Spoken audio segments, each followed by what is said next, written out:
This week on Scams, Hacks and Frauds, I have the most insane identity fraud story to tell you. It is infuriating just to think about, and just when you think it can't get worse, it does.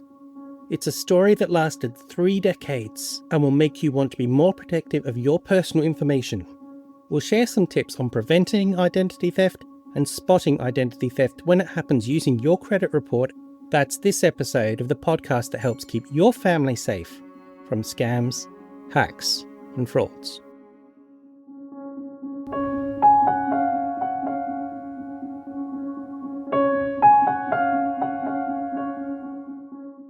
So before we start, this is a real story, and if you enjoy it, can you please share it with those you care about so we can help keep them safe from scams, hacks, and frauds. This is the story of 2 men, Matthew David Kearns and William Woods. Their story starts at a hot dog cart in Albuquerque in New Mexico in 1988, where William and Matthew are working together. William has been there for 3 years, and Matthew was a new start who'd run away from home at 16 and was travelling the country not exactly using legal means. One day, William's wallet went missing. William confronted David, and after threatening to punch him in the face, Matthew eventually returned the wallet. William checked the wallet, and his social security card and birth certificate was still inside, so he didn't think twice about it. Yet by 1990, Matthew would stop being Matthew completely and become William. This is perhaps the most extreme case of identity theft you can get. Most times identity theft is just taking someone's details and using them for a quick benefit, like taking out a loan or an insurance policy. Not stealing someone's entire life. So at this point, it's going to be easy to mix up who's who. Matthew is going by the name of William, and later the real William is going to be forced to use Matthew's identity. So when we're talking about the victim, William Woods, we'll call him Real William. And when we're talking about the guy who stole William's identity, we'll call him Fraudster Matthew. For the next few years, there wasn't much overlap between the two. Real William left New Mexico for El Paso, and after a stint working as a day labourer, got a job in Las Vegas at a laundromat. At one point he was arrested for forgery in 1995, but ended up in Southern California. He worked in a tech job in San Diego and moved to Santa Monica in 2009. At that point he was living in hotels and motels, selling gemstones, gold scraps, and anything else he could find on the streets of LA's jewelry district. Essentially, he was homeless. Let's flip over to Fraudster Matthew. In December 1990, Fraudster Matthew got a Colorado ID card and a job at a fast food restaurant and a new bank account. A year later, he bought a car with a check that bounced, and an arrest warrant was issued for William. But nothing seems to have come from that. In 1994, Fraudster Matthew got married, as William Woods, and had a child, with the child taking on the surname Woods. In 2012, Fraudster Matthew was stopped for driving without a driver's license. So with help from Ancestry.com, he was able to get a copy of Real William's birth certificate and applied for a driver's license in Wisconsin under the name William David Woods. Fraudster Matthew was also able to get a job at the University of Iowa Hospital using these fake documents. He worked there for about 10 years remotely, whilst continuing to take out loans in William Woods' name. But the two could not remain separate forever. In 2015, Real William had built up a friendship with a YouTuber called Yusef Saliakat, or FossyTube. Fossy would give him money for food and a place to stay, and in 2019 helped him run a credit report. He was shocked to learn that someone had been opening accounts in his name, so he went to a bank branch in Los Angeles to try to make it stop. He had his ID, so this should be simple, shouldn't it? Well, no, Real William doesn't know the security answers on the account. So the bank calls Fraudster Matthew, who tells the bank he's not in California and the guy in the bank is a fraudster. So the police were called. If you're thinking now, great, the police will investigate and sort this thing out, I told you that this is the most infuriating, most astounding story that you've ever heard, and it wouldn't be that if the police did that. Real William was arrested, charged, and faced trial, and what's worse, it wasn't even under his own name. The police and courts insisted that Real William was in fact Matthew. Real William offered to call his relatives and the owner of the Albuquerque hot dog cart. But the police were unmoved, and Fraudster Matthew was there to pile on, describing his victim as a wrongdoer whose own conduct should mitigate any sympathy felt for him. The courts and public defender were no better for Real William. His own lawyer did not believe him and sent him to be mentally assessed. He was ruled mentally incompetent to stand trial and was sent to a psychiatric hospital. He was given psychotropic drugs. He spent 147 days in that hospital and another 428 days in jail. Real William, still identified as Matthew, eventually came to a no-contest plea with the state of California, which allowed him to escape further time in jail. But despite the whole world telling him that he was crazy and that he was not the real William went on a crusade to take his life back and to get justice. With fraudster Matthew filing police reports to try to keep Real William under control, Real William tried the police where fraudster Matthew was living, Heartland, Wisconsin. But fraudster Matthew managed to convince them that Real William was a fraud and that he was in fact William. Will there be any end to Real William's nightmare?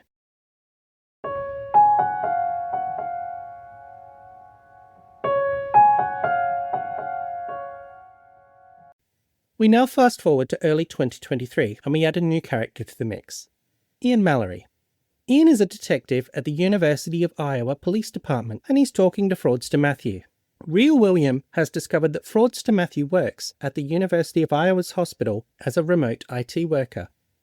And fraudster Matthew has been in contact with the university to make complaints that fraudster Matthew was, well, a fraudster. Speaking about the time, Ian Mallory said he felt bad for fraudster Matthew. Fraudster Matthew had a lot of identity theft protections in place to keep his story alive. And Mallory was initially convinced that Real William was some professional conman. But during the conversation, fraudster Matthew was pessimistic about whether or not Mallory could do anything, which gave Mallory the drive to look into the case more deeply. So instead of simply going with the California courts or throwing it in the too hard basket, he decided to look deeply into the claims. Eventually, that led him to that old check fraud case in North Carolina. But being so old, the case hadn't been put on the computer system. So he called the police department where the case was investigated and asked for a copy of the Polaroid mugshot taken of the person arrested. The response he got back was, "What's a Polaroid?" Not to be deterred, Mallory asked to speak to the oldest person there and was eventually able to get the Polaroid photo. And this was the first rock in the avalanche that would eventually bury fraudster Matthew. Because that photo and the name on the file was Real William's. That caused Mallory to look closer at the birth certificates provided by the two men. Real William was of course able to provide his birth certificate, and so was fraudster Matthew. But two things about fraudster Matthew's birth certificate stood out. One, it was a reprint from 2012. In contrast, Real William's was original, and all the birth certificates said William Donald Woods. But fraudster Matthew was going by William David Woods. So Mallory decided to call William's parents.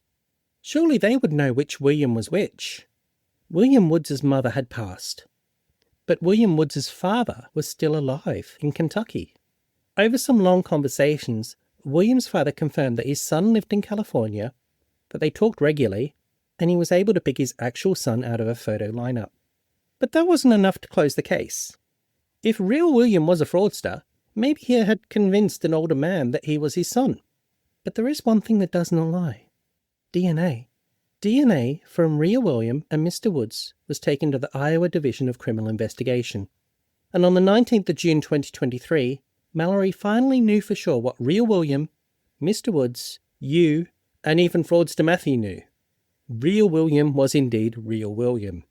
This led the Iowa Department of Public Safety Division of Intelligence to do a deep dive into fraudster Matthew. And along with hundreds of documents relating to William Woods, there was a reference to an additional FBI file. Just a note of a number, nothing more. A thread that was easy to miss. But a thread that, when pulled, led to a 1987 forgery case and a criminal trespass case for Matthew David Cairns. Mallory pulled the file for the forgery case. The fingerprints and the mugshot were definitely not Real William's. They were fraudster Matthew. All the while that Mallory was completing this investigation, however, fraudster Matthew was continuing to contact him and the LAPD, trying to get real William arrested.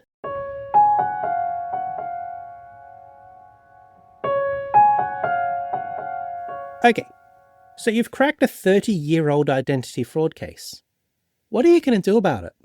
Much of the identity theft was too old to charge, and the identity theft itself didn't occur in Iowa.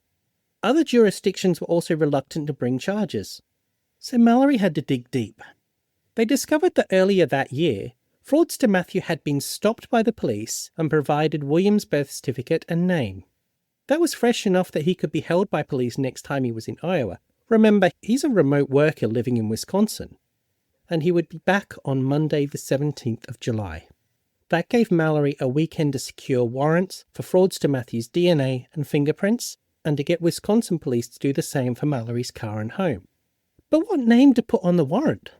We know fraudster Matthew is not William Woods, but Mallory can't be sure he's actually Matthew Cairns. So we filed them under John Doe, and at 3:30 p.m. on Monday the 17th of July, the fake William Woods was arrested, photographed and fingerprinted. Mallory began to interrogate the man they'd arrested. He had been booked under the name William Woods. The interrogation lasted 6 hours, going through every element. Fraudster Matthew still insisted he was William, and that real William was crazy and should be locked up. So Mallory brought up William's father. And on his first go, fraudster Matthew got William Woods' father's name wrong and claimed his father was an alcoholic and abused him. But Mallory had met Mr. Woods. He knew none of that was true, and that William Woods had a normal upbringing in a fairly wealthy household with private schools and computers at a time when such things were fairly uncommon. After many hours of dancing around the issues, Mallory confronted fraudster Matthew with the DNA evidence, telling fraudster Matthew they are related, you are not. The father on the birth certificate you gave me has seen photos. He doesn't know who you are. Who are you? To which fraudster Matthew replied, my life is over, isn't it? My name is Matthew Cairns. And the photographs and mugshot proved it.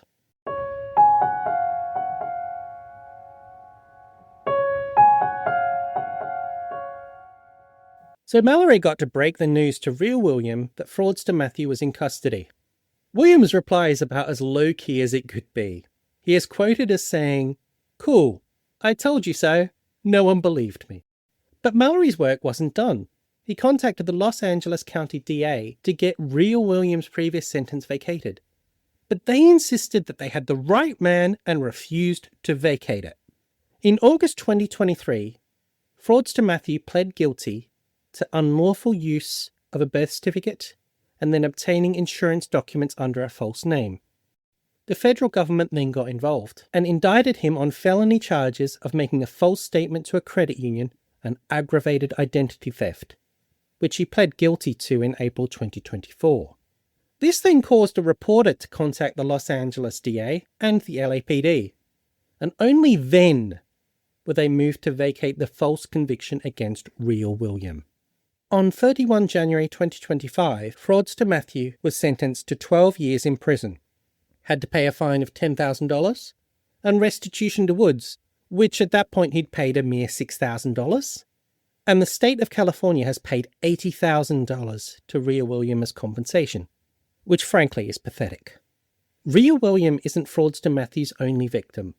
There's no word on what that means for the person that fraudster Matthew married as William, or their child having been lied to for decades.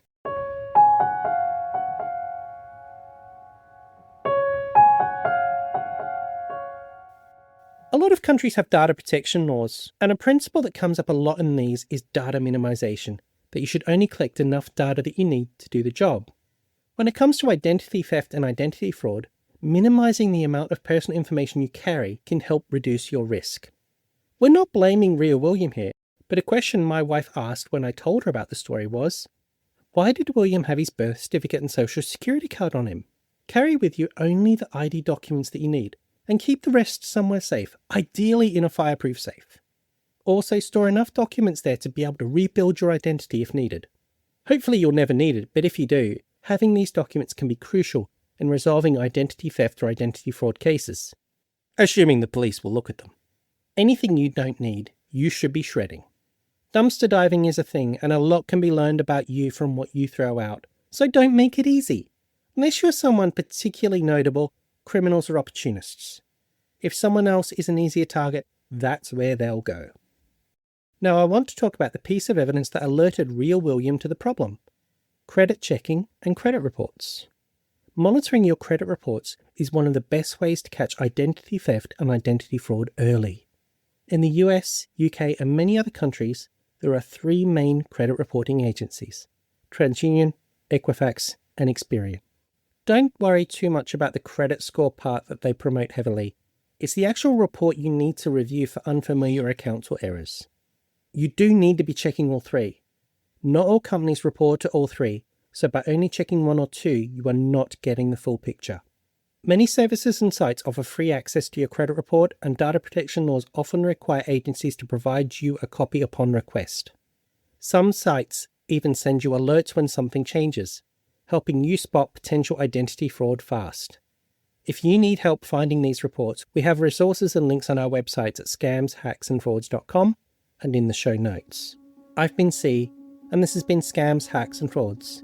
Have you been the victim of identity theft? Please reach out, whether it's just to chat or so we can see if we can feature your story. You'll find a link to that in the show notes and on scamshacksandfrauds.com.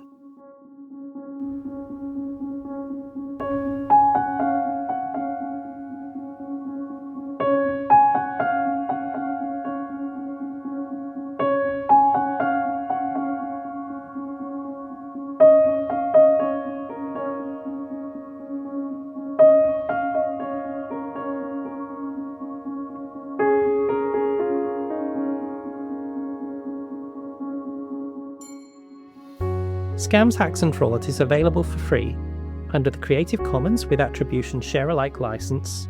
If you are reusing our content, the music cannot be reused under this license. You can find more information and our previous shows, along with all transcripts, at www.scamshacksandfrauds.com.